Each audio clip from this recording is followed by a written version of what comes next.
Une télé 55 pouces 4K QLED d'entrée de gamme mais super bien équipée et vendue à un prix canon, ça mérite qu'on s'y intéresse de près. Aujourd'hui on va découvrir la télé Hisense 55 E7HQ et vous allez être surpris par tout ce qu'elle propose. Accrochez-vous, ouvrez bien vos yeux et vos oreilles, hein. C'est parti.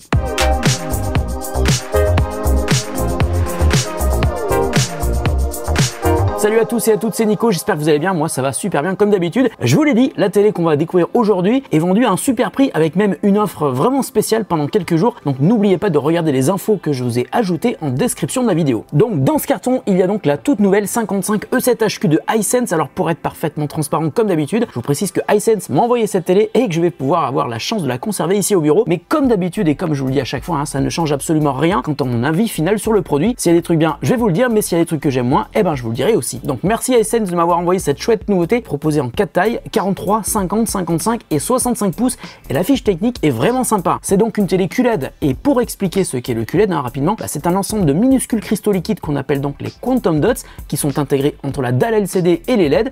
Le résultat est simple, hein, le rétroéclairage est plus efficace et permet donc d'obtenir un meilleur rendu des couleurs, plus de luminosité et un meilleur équilibre entre les zones sombres et les zones lumineuses. C'est une technique qui a fait ses preuves et c'est pour cette raison que toutes les marques sérieuses proposent du QLED. Pour résumer, on va dire que le QLED c'est un petit peu le haut de gamme des télé LCD. Et puis pour revenir à ce modèle précis, la 55 E7HQ est compatible Dolby Vision HDR pour l'image, DTS Virtual X pour le son, même si je pense que pour cette partie son, ça restera assez anecdotique, hein, mais on testera quand même. Et puis pour les contenus qui ne sont pas 4K, elle est aussi capable d'upscaler l'image pour s'approcher d'une résolution 4K à partir de sources qui ne le sont pas. Alors sur la partie gaming, Hisense ça fait fort parce que même avec un tarif très abordable, cette télé possède un mode jeu avec la compatibilité ALLM, donc Auto Low Latency Mode, et VRR, Variable Bitrate. Elle est aussi capable de détecter des contenus sport et passe automatiquement dans le mode sport quand c'est le cas et va adapter le flou de mouvement. Donc ça c'est pour la partie image, mais c'est aussi une télé connectée. Alors si vous avez déjà vu mes vidéos sur les produits Hisense, télé ou laser TV, et ben vous savez sans doute que Hisense est l'un des 3 seuls constructeurs à proposer son propre système d'exploitation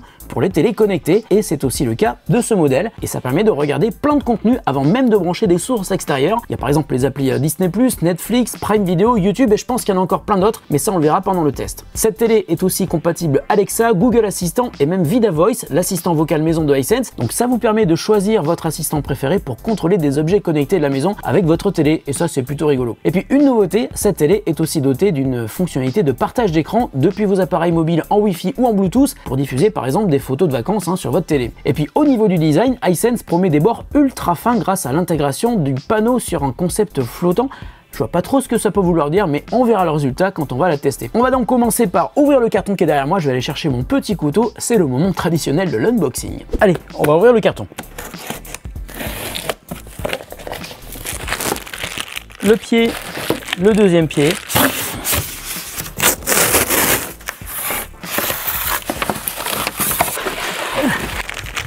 Et là, la télécommande, la dock version longue, les piles pour la télécommande, le câble d'alimentation électrique et un câble, je pense que c'est pour les sorties ou plutôt les entrées analogiques. Et ça c'est les vis pour accrocher les pieds. Je vais installer la télé à plat sur mon fauteuil pour pouvoir déjà lui mettre les pieds.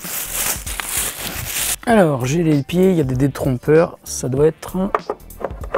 Ouais, c'est celui-là. Alors le concept des pieds comme ça sur le côté, ça peut être gênant si vous avez un meuble télé qui est pas très large. Donc si vous avez envie d'acheter cette télé, vérifiez bien que vous avez le meuble qui va avec. On va faire un petit tour des entrées et des sorties à l'arrière. Tout d'abord, on a une prise USB, 2 prises d'antenne, une prise casque, une prise dédiée au service, une prise pour rebrancher l'adaptateur analogique qu'on a vu tout à l'heure, 3 prises HDMI, dont une qui est compatible e-arc, ensuite un port USB, une sortie optique coaxiale et puis une prise Ethernet pour rebrancher votre télé en LAN si vous n'avez pas envie d'utiliser le Wi-Fi. Donc c'est une télé qui mesure 55 pouces, elle n'est pas trop grande, assez légère, ça me permet de la mettre tout seul sur mon meuble. Ah, il nous reste des trucs à enlever. Ça c'est pour protéger l'écran, la même chose de l'autre côté. Et ça, c'est un petit sticker qui nous dit qu'on peut enlever le film de protection qui est sur la télé. Ouh, les fans d'ASMR vont adorer. L'écran est entièrement protégé avec une feuille de plastique. Et enfin, la touche finale. Voilà. Alors, je vais brancher le câble sur la télé. Je prends ma petite télécommande et la télé est en train de s'allumer. Je vais pouvoir faire la config de ma télé Hisense 55 E7HQ. Powered by Vida, l'interface dont je vous parlais tout à l'heure, Vida 5.0. un son qui est totalement de qualité moyenne. Il n'y a pas du tout de basse, hein. Ça je m'y attendais un petit peu. Allez, on va la mettre en français. La télécommande est directement connectée. Et là, je vais me connecter à mon routeur Wi-Fi. Regardez pas mon mot de passe s'il vous plaît. On va utiliser soit l'assistant VidaVoice, soit assistant Google, soit Alexa. Par habitude, je vais utiliser Google Assistant. Bon, là, il me recommande Netflix, hein. C'était une bonne nouvelle, c'est-à-dire qu'on va pouvoir accéder à Netflix, d'ailleurs directement avec un bouton qui est sur la télécommande. Je vais m'identifier avec mon compte Netflix. Ça y est, je suis connecté sur Netflix, c'était très rapide. Donc ça veut dire que même si ma télé n'est pas sous Android TV, avec Vida, c'est très rapide. Il suffit en fait de se connecter avec son smartphone. Ça marche de la même manière, c'est très sympa. Donc là, je retourne sur la page d'accueil de la télé et comme je vous le disais en intro, hein, j'ai déjà plein d'applications qui sont installées. Donc il y a Netflix, YouTube, Disney+, Prime Video, Molotov TV. Pour ces plateformes, il y a des boutons de raccourci directement depuis la télécommande. Il y a aussi Canal+, Salto, des plateformes musicales comme Deezer. On a aussi Pluto TV, Rakuten TV, Plex. On peut connecter son NAS qui utilise Plex avec cette télé. Ok, donc première impression, la page d'accueil s'affiche de manière très rapide. La navigation a l'air super fluide. Donc pour l'instant, je ne ressens pas le besoin d'utiliser une Apple TV ou une box Android externe. YouTube est là, Netflix, Disney+, Prime Video, Molotov TV, Canal+. Et je pense qu'il peut y avoir aussi peut-être d'autres applications que l'on va pouvoir mettre sur la page d'accueil. Ce que je vous propose, c'est de vous retrouver dans quelques jours et je vous dirai ce que j'ai pensé de cette télé. Je vais aussi tester avec plusieurs réglages, mais aussi avec des sources externes branchées sur cette télé et on verra si la qualité de l'image, mais aussi du son est à la hauteur. En revanche, c'est une télé qui est vendue pas très cher, hein, donc il va falloir aussi que je pense à tout ça pendant que je vais faire mon test. Allez, à tout de suite pour vous, mais dans quelques jours pour moi. Et bien, me revoilà après plusieurs jours de test de cette chouette télé Hisense. Je vais faire court car je vous ai déjà dit beaucoup de choses hein, sur ce modèle de télé et elle ressemble aussi beaucoup à celle que j'ai testée l'an dernier. C'est une version améliorée sur à peu près tous les points, hein, sur la puissance, même sur la qualité d'image. Alors on va commencer tout de suite par les points positifs. Tout d'abord sur le design. Le design est vraiment super discret. C'est vrai que les bords sont super fins des quatre côtés. L'encadrement est donc très réduit, pas de bordure proéminente. Ici c'est quasiment du bord à bord et je dis quasiment car il reste tout de même une petite bordure, hein. En revanche, à ce tarif là, c'est vrai que c'est 100% plastique jusqu'au pied de la télé, même si le poids léger c'est pas vraiment le truc qu'on regarde sur une télé. Si vous avez une télé qui est super légère, si vous avez besoin de la déplacer tout simplement, vous pouvez le faire tout seul sans aucun problème. C'est ce que j'ai fait quand je l'ai installé. Mais la qualité d'image, c'est un critère beaucoup plus important et là, j'avoue que c'est vraiment bien, surtout pour le prix. En utilisant uniquement les applis embarquées, j'ai regardé des vidéos sur Disney+, Netflix, sur YouTube et j'ai trouvé le résultat super satisfaisant avec quelques bonnes surprises. Tout d'abord, cette télé est compatible Dolby Vision. Donc dès que vous regardez un contenu compatible sur une plateforme, vous pouvez accéder à 3 profils d'image Dolby Vision, sombre, clair et personnalisé. Autre avantage, cette télé est aussi compatible HDR. Ça veut dire que lorsque vous regardez des contenus qui le sont également, le contenu ressortira avec un bel équilibre entre zone sombre et zone claire. Parfait exemple, cet extrait de Gemini Man que je regarde à chaque fois pour me rendre compte de la qualité HDR d'une télé. Et bien là, c'est très bien rendu. Et puis autre point positif, et là c'est pas la première fois que je vous en parle, la profondeur des réglages possibles sur cette télé qui tourne sur Vida U5.0. On peut modifier pas mal de paramètres en mode basique, mais on peut passer aussi en mode expert pour modifier des réglages de manière ultra approfondie. Et franchement, pour une télé entrée de gamme, c'est vraiment une bonne surprise. Alors pour parler de la qualité de l'image, j'ai regardé énormément de contenu évident comme d'habitude, films, séries, vidéos sur YouTube. La qualité d'image m'a beaucoup plu, c'est à la fois contrasté avec des noirs qui font un petit peu penser à un écran OLED, mais c'est pas de l'OLED, mais toute proportion gardée avec un respect des couleurs qui fait plaisir à voir,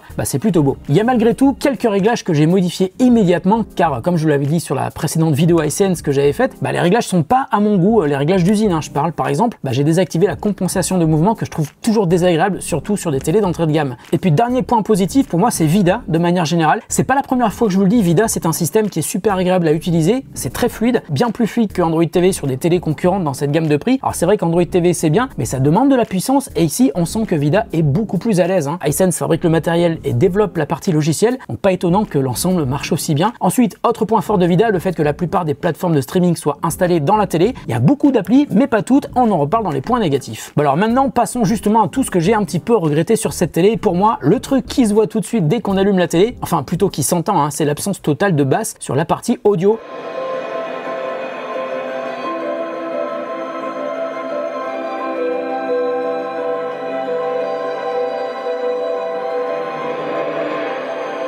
Alors le son est clair, mais il manque vraiment de profondeur. Je vous conseille fortement soit d'écouter au casque branché en filaire ou en Bluetooth, ou de brancher une barre de son sur cette télé, parce que là clairement si vous l'écoutez qu'avec les haut-parleurs intégrés de la télé, vous allez être déçu. Pour une immersion réussie dans vos films et vos séries, c'est vraiment pas terrible et ça mérite vraiment de lui associer une barre de son. Ensuite, autre défaut, cette fois-ci c'est lié à Vida, on ne peut pas installer des applis qu'on veut. Il faut qu'elles soient mises à disposition par Hisense. Il n'y a pas autant de choix que sur le store Google Play. Rien ne vous empêche évidemment de brancher une Apple TV ou une box Android si vous voulez plus d'applis. En résumé, une télé qui propose propose de très bonnes performances sur la qualité de l'image délivrée, un nombre incroyable de réglages possibles en mode basique mais aussi en mode expert, et puis une télé connectée complète avec un OS très fluide qui propose des applis pour se connecter à la plupart des plateformes de streaming et même avec des raccourcis localisés, donc spécialement dédiés pour la France, qui sont installés sur la télécommande. On peut directement accéder à Netflix, Prime Video, YouTube, Rakuten TV, Molotov et même Canal+.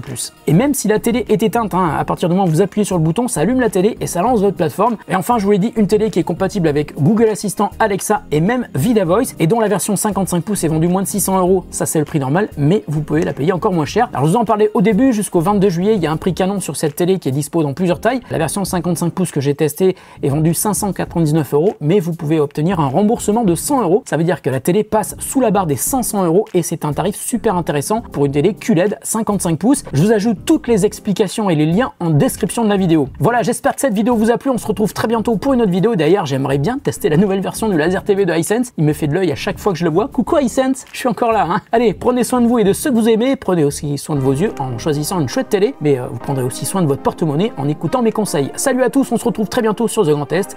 Bonne journée à tous et à toutes.